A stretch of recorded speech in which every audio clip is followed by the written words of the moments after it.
காணாத கண்களில்லை, காணாமல் நாளது நகர்வதில்லை.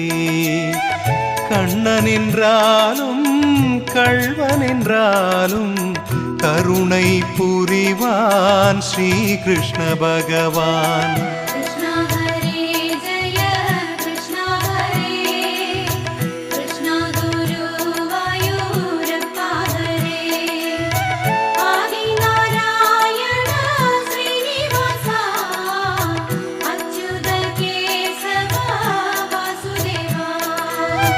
அழகிய கண்ணனின் அடிதனை எண்ணுவர், அவனது தொல்லைகள் அனைத்தையும் தாங்குவர். வெண்ணையை திருடிய கண்ணனின் லீலையை கண்டு ரசிப்பதே